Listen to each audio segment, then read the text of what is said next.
কক্সবাজারের টেকনাফের অপহরণকারীদের আস্তানার সারাশি অভিযান পরিচালনা করে 14 জন ভিকটিমকে উদ্ধার করেছে বর্ডার গার্ড বাংলাদেশ। উদ্ধারকৃত 14 জন ভিকটিম সকলেই বাংলাদেশের নাগরিক বলে জানা যায়। 10 মে শনিবার রাত 11:30 সময় টেকনাফ সদর দক্ষিণ লাম্বরির অন্যতম মানব পাচার চক্রের মূল হোতা সাইফুলের গোপন আস্তানা থেকে উদ্ধার করা হয়। টেকনাফের ব্যাটালিয়ন 2 বিজিবি অধিনায়ক লেফটেন্যান্ট কর্নেল আশিকুর রহমান বিষয়টি নিশ্চিত করেন। দীর্ঘদিন ধরে এই এলাকায় যে মানব পাচার এবং অপহরণের ঘটনা ঘটছে সেটার বিরুদ্ধে আমরা কাজ করে যাচ্ছিলাম। এছাড়াও আমাদের সহযোগী আইন শৃঙ্খলা রক্ষাকারী বাহিনীরা তারাও নিরলস পরিশ্রম করে যাচ্ছিল।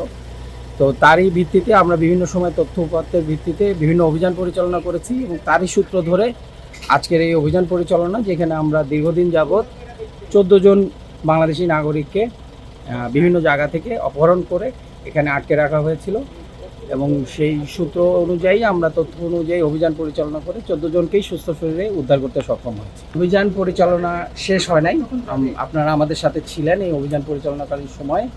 আমরা যারা ভুক্তভোগী তাদের সাথে বিস্তারিত কথা বলে আইনসঙ্গত ব্যবস্থা গ্রহণের পাশাপাশি আমরা তাদের কাছে প্রাপ্ত তথ্যপত্রের ভিত্তিতে সেটা চুলচারা বিশ্লেষণ সাপেক্ষে এই অভিযান পরিচালনা করব এবং আশা করি যে পরবর্তীতে আমরা যারা এই চক্রের সাথে জড়িত এবং মূল আসামি এদের সবাইকে আমরা খুঁজে বের করতে সক্ষম হব।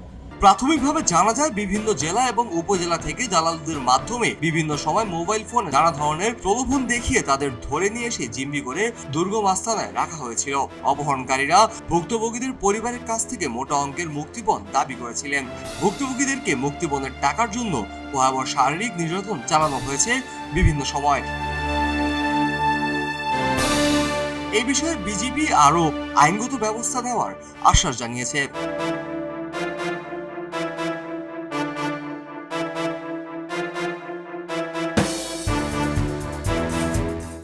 খবরের কাগজ, নিখাদ, নির্ভীক, নিরপেক্ষ।